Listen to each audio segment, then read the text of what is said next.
Good evening students, कैसे हैं आप लोग? ठीक ठाक होंगे उम्मीद करते हैं और इस सीरीज़ का आनंद ले रहे होंगे।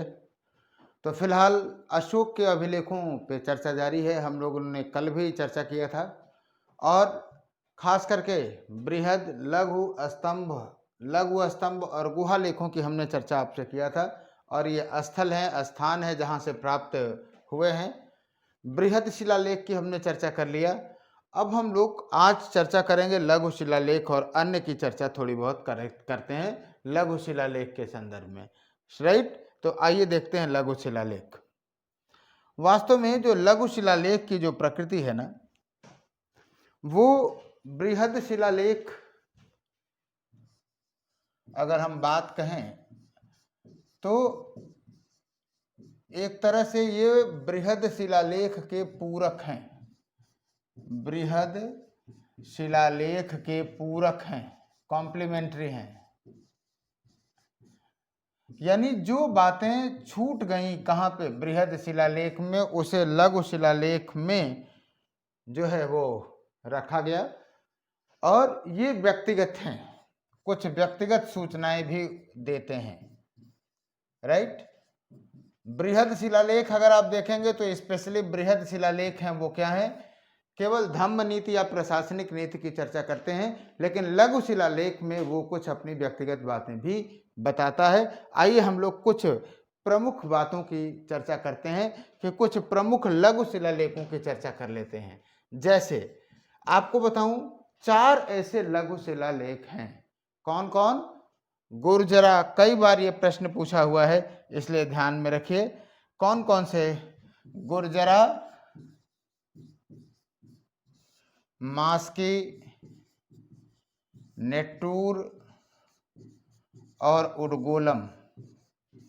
नेट्टूर और उडगोलम, ये 4 स्थान ऐसे हैं जिसमें अशोक का नाम मिलता है। अशोक का पूरा नाम मिलता है। अशोक का पूरा नाम मिलता है। क्या मिलता है? देवा नाम प्रियदर्शी राजा अशोक। देवा नाम प्रियदर्शी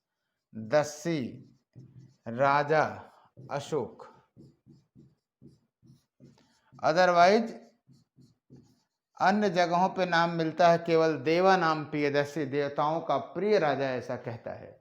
तो ये 4 ऐसे हैं, गुर्जरा, मास्की, नेट्टूर और उडगोलम। और मैंने आपको कल भी कहा था, आज भी कह रहा हूं कि ये आपका होमवर्क होगा कि आप जो है इन सारे शिलालेखों की एग्जैक्ट पोजीशन को जानिए कि ये कहाँ थे, है ना।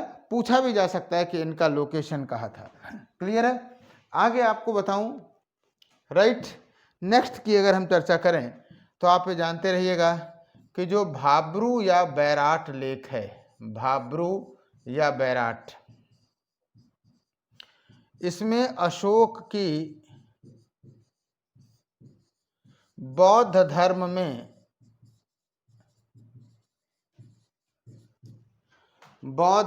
में निष्ठा अभिव्यक्त होती है। निष्ठा यानी वो बौद्ध धर्म के प्रति जो है क्या कहते हैं कि निष्ठा उसकी दिखाई देती है।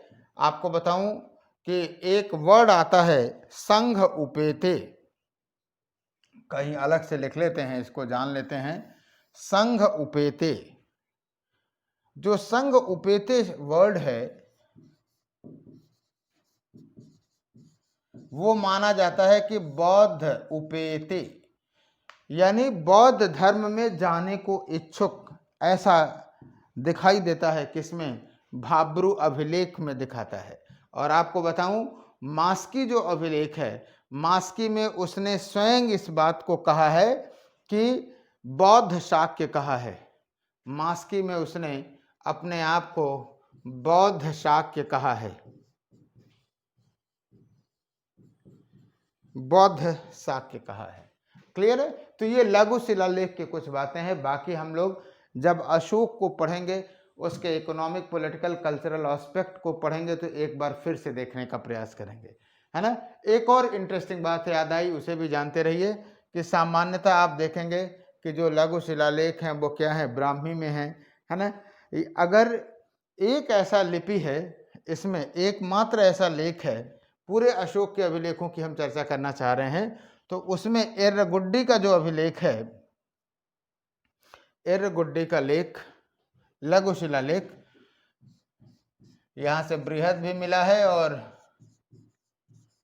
लघु भी मिला है। एर्रगुड्डी का लघु शिलालेख ब्रुस्तेफेदन लिपि में है, ब्रुस्तेफेदन लिपि में है। कभी पूछ देगा नई चीज। आप जानते हैं यूपीएससी स्तर पे अगर डायरेक्ट अभिलेख ना भी पूछे तो उसके कंटेंट की भाषा पूछ लेता है। जैसे कल के लेख में हमने आपको बताया था कि इसी वर्ष कैसे उसने पूछ लिया था।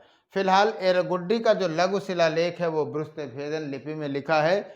इसका मतलब क्या हुआ कि दाएं से बाएं है और फिर बाएं से दाएं और फिर दाएं से बाएं, इस तरह से लिपि लिखा हुआ है, राइट। और एक और जानते रहिए, जो नवीनतम लघु शिलालेख है सन्नाती, कभी पूछा जाएगा कि अशोक का जो नवीनतम लघु शिलालेख है वो कहां से प्राप्त हुआ है, तो सन्नाती मध्य प्रदेश से। लघु शिलालेख सन्नाती से प्राप्त हुआ है। श्योर। तो अगर आप लघु शिलालेखों के बारे में पहले से ही इन बातों को जान लें, याद रखिएगा कि मौर्यकालीन जो वो है, क्या कहते हैं, इतिहास है, उसको हम लोग प्रकाशमान काल इसी संदर्भों में कहते हैं। क्यों? क्योंकि यहाँ पर अध्ययन की पर्याप्त स्रोत हमें उपलब्ध हैं और हमने ये स्रोत पर ही ये तीसरा या चौथा एपिसोड होगा।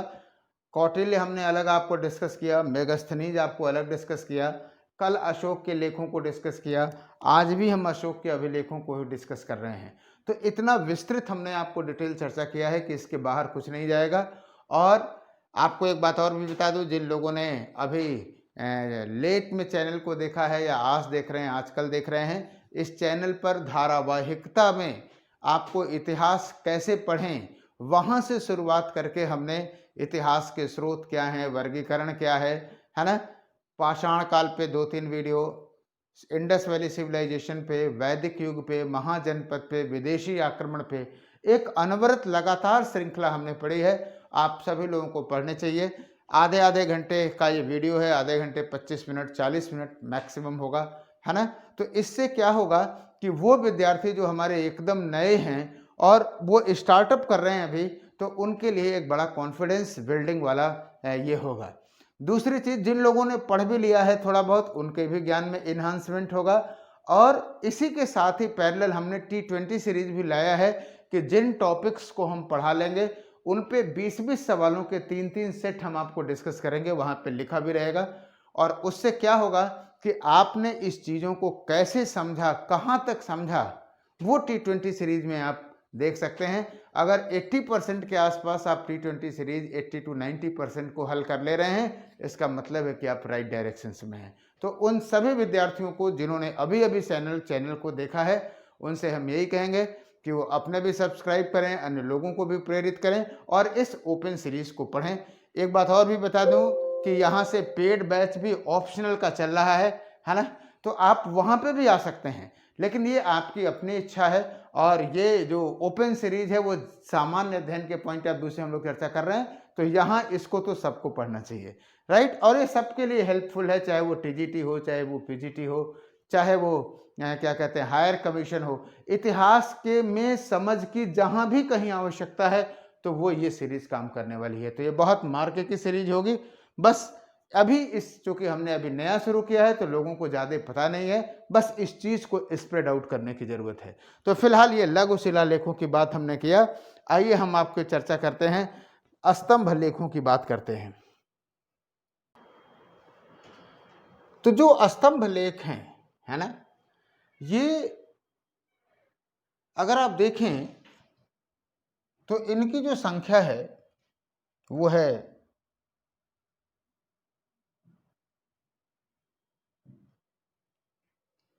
7 है ना। स्तंभ लेख है दिल्ली मेरठ, दिल्ली टोपरा, लौरिया राज, लौरिया नंदनगढ़, रामपुरवा और प्रयाग की बात करूं, इसमें से अगर आप देखें तो जो दिल्ली मेरठ और दिल्ली टोपरा है,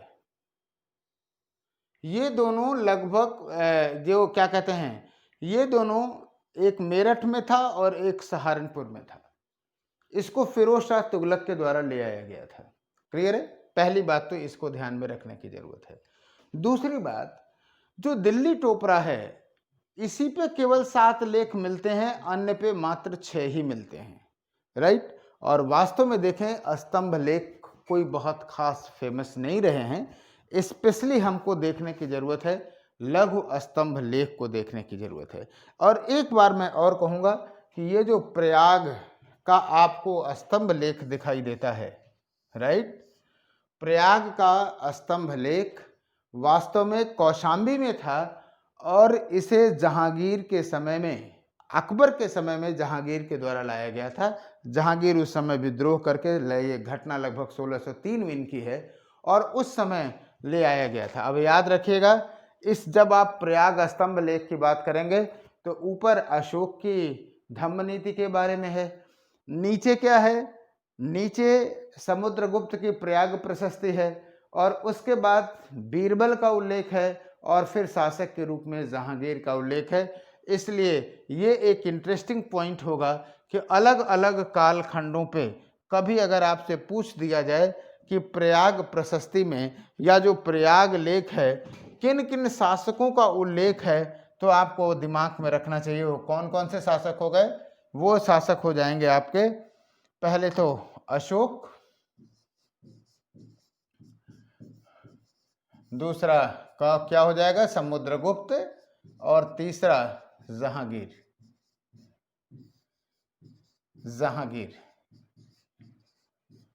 क्लियर है? तो ये जरूर आपको ध्यान में रखना चाहिए। राइट? इसके बाद हम बात करेंगे लघु स्तंभ लेखों की। जो लघु स्तंभ लेख है ना, वो क्या है कि स्तंभ लेखों के परिशिष्ट हैं। लघु स्तंभ लेख जो हैं स्तंभ लेखों के परिशिष्ट हैं, यानी जो बातें स्तंभ लेखों में से छूट गई हैं उसे हम लघु स्तंभ लेखों में देख सकते हैं। और ये प्रायः व्यक्तिगत सूचनाएं हैं, व्यक्तिगत सूचनाएं हैं।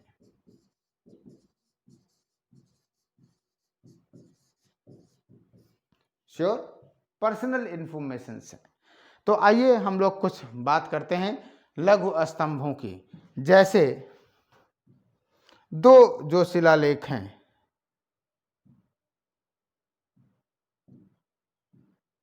कौन कौन से, सांची और सारनाथ, सांची और सारनाथ,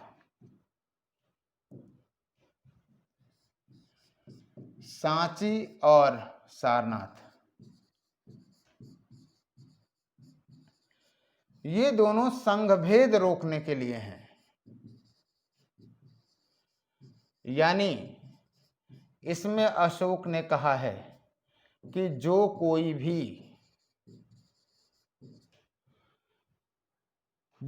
भी अगर बौद्ध संघ में विभेद करने के लिए प्रयास करता है तो उसके साथ सख्त कार्रवाई होगी।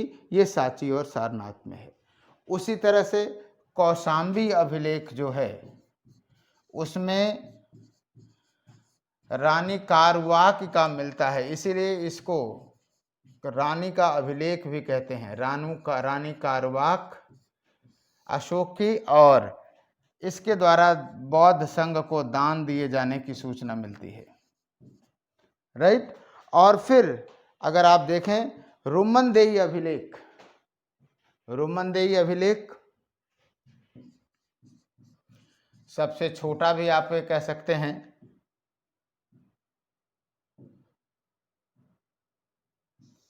रुमनदेई, और ये जो था आपका नेपाल की तराई में था। और यहाँ जब अशोक ने यात्रा की तो इसने भूमि राजस्व जो मौर्य साम्राज्य में 1/4 हुआ करता था उससे घटा करके कितना कर दिया, 1/8 कर दिया। और नेगलीवा जो था रुमनदेई के पास ही था, ये भी नेपाल की तराई में था।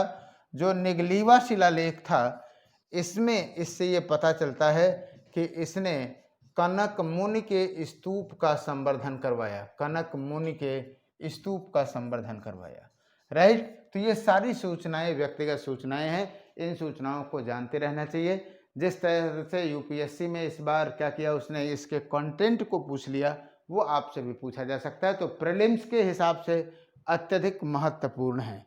राइट, आइए हम लोग चर्चा करते हैं अगला जो है गुहा अभिलेख का। गुहा अभिलेख, राइट।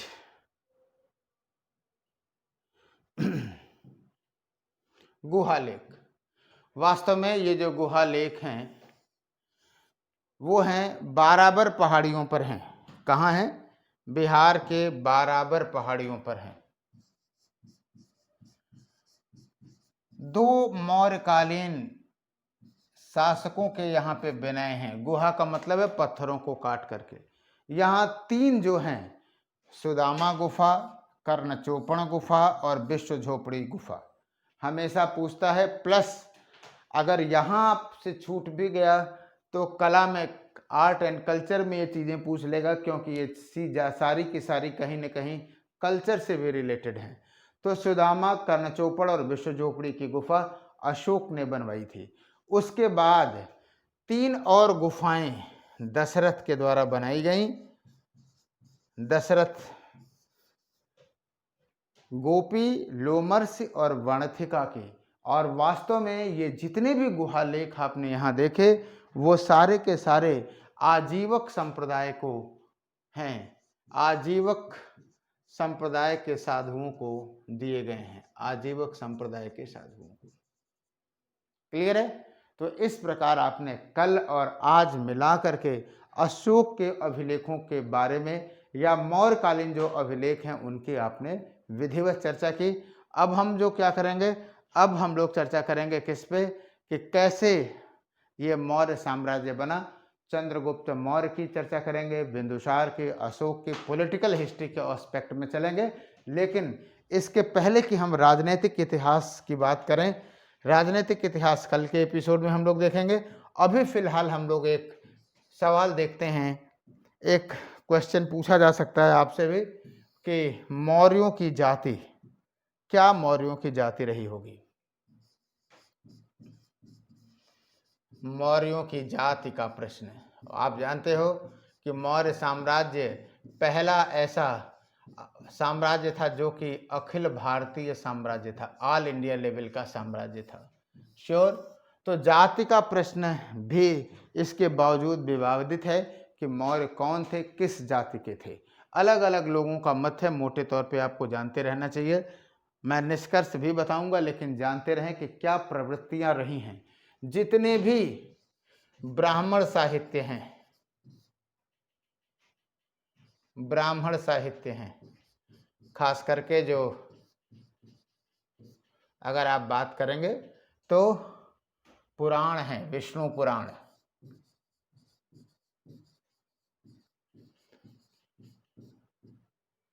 इसमें शूद्रों को कहा गया, शूद्र कहा गया मौर्यों को।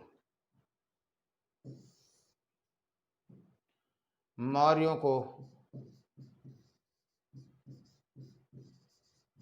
शूद्र कहा गया। वास्तव में एक उल्लेख है कि नंदों के बाद शूद्र राज्य करेंगे, तो ऐसा थोड़ी हो जाएगा कि सभी करेंगे, है ना।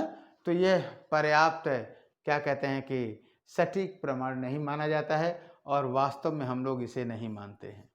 एक नाम आता है विशाख दत्त का, मुद्रा राक्षस। कई बार प्रयोग किया जाता है ये मुद्रा राक्षस, विशाख दत्त। और वास्तव में विशाख दत्त की जो रचना है वो गुप्त साम्राज्य की है, और इसमें चंद्रगुप्त मौर्य को, चंद्रगुप्त मौर्य जो है को वृषल कहा गया। वृषल का मतलब होता है कि निम्न जाति का या धर्म से गिरा हुआ, धर्म से च्युत व्यक्ति, धर्म के लिए कहा जाता है। लेकिन इन्होंने मुद्रा राक्षस में इस बात को कहा। जस्टिन ने जस्टिन ने ये कहा है कि यह उच्च कुल का नहीं था। तो सामान्य कुल के होने के बावजूद उच्च कुल का नहीं था।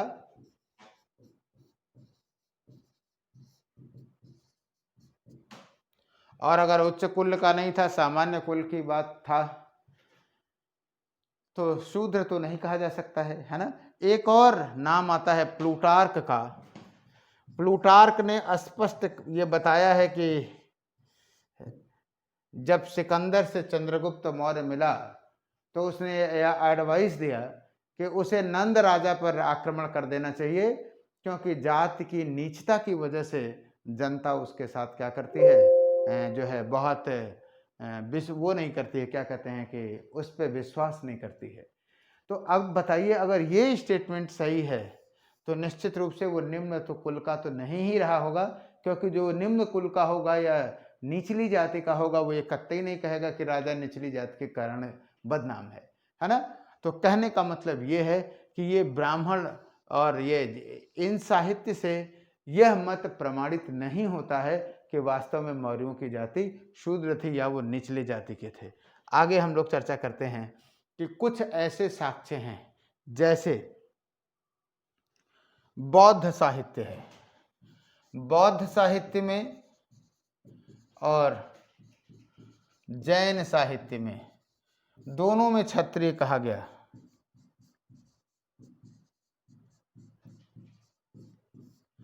और अगर आप चर्चा करेंगे तो बौद्ध साहित्य में भी अगर आप महावंश, महावंश टीका, महाबोधि वंश, इन सारे से लिखता है। आपको बताऊं, एक है अशोकावदान है। अशोकावदान में सीधे अशोक ने कहा है कि हम जो है क्या हैं कि क्षत्रिय हैं। तो निश्चित रूप से ये चीज़ें है ही हैं। और जैन साहित्य में अगर हम बात करें तो दो पुस्तकें हैं, एक तो भगवती सूत्र है और दूसरा परिशिष्ट परमण है, हेमचंद्र का परिशिष्ट परमण। और इन दोनों को पढ़िए तो ऐसा लगता है कि मौर्यों की जो थे वो जाति जो थी वो क्या रही होगी, क्षत्रिय रही होगी। और वैसे भी आपको बताऊं कि कौटिल्य जो था, कौटिल्य का अगर मत आप सुनेंगे तो कौटिल्य कहता है कि राजा उच्च वर्ण का होना चाहिए। क्यों? क्योंकि अगर राजा थोड़ा कमजोर भी अगर रहे तो वर्ण की श्रेष्ठता के कारण प्रजा उसकी बात को मान लेती है। तो जो इस प्रकार के विचारधारा होगा, निश्चित रूप से निम्न जाति या शूद्र को राजा नहीं बनाएगा, है ना। ऐसे प्रश्न आजकल उठा करके मेंस में पूछे जाते हैं। हालांकि जीएस के स्तर पे नहीं पूछा जाता है, ऑप्शनल के स्तर पर। लेकिन मैंने पहले भी कहा कि ओपन सीरीज हर तरह से ओपन नहीं है, यानी आप जितनी चर्चा करना चाहें क्रमिक रूप से धीरे धीरे चर्चा करते रहें, और इसमें के कंटेंट को यूज कर सकते हैं, आप कहीं भी यूज कर सकते हैं। तो कुल मिलाकर के आपको बताऊं कि इन विश्लेषण से ये पता चला कि मौर्य जो है वो क्षत्रिय रहे होंगे। और चंद्रगुप्त मौर्य के हिसाब से चंद्रगुप्त मौर्य में के बारे में जो इन ग्रंथों में कहानियां दी हुई हैं, उन कहानियों से यह स्पष्ट लगता है कि यह मयूर पोषकों के ग्राम के थे। पिप्पली वन के मौर्य, यानी जो एक तरह से कुसमी जंगल यानी गोरखपुर से 15-20 किलोमीटर दूर होगा, वहाँ के मौर्य जनजाति के ये थे, ऐसा मिलता है, जो कि मयूर पोषकों का गांव था। मोर वहाँ पे पाले जाते थे। और आप जानते हैं कि मौर्यों का राजकीय चिन्ह क्या था? मोर था। ग्रुंडवेल ने इस बात को स्पष्टली बताया कि मौर्यों का राजकीय सील था मोर। तो हो सकता है कि इस कहानी में सार्थकता आपको दिखाई दे, राइट। तो फिलहाल मौर्यों को हम लोग क्षत्रिय ही मानते हैं। क्लियर हो गई बात। अब हम लोग कल की क्लास में स्पेशली चंद्रगुप्त और बिंदुसार और अशोक को देखेंगे, डिटेल देखेंगे, राजनीतिक देखेंगे, फिर लास्ट में मौर्य प्रशासन को देखेंगे, राइट। तो बहुत बहुत धन्यवाद इस सीरीज से जुड़े रहने के लिए। आप लोग भी जुड़े रहिए। और सैटरडे को हम लोग फिर वैदिक युग पे एक नए T20 सीरीज के साथ उपस्थित होंगे, राइट। बहुत बहुत धन्यवाद।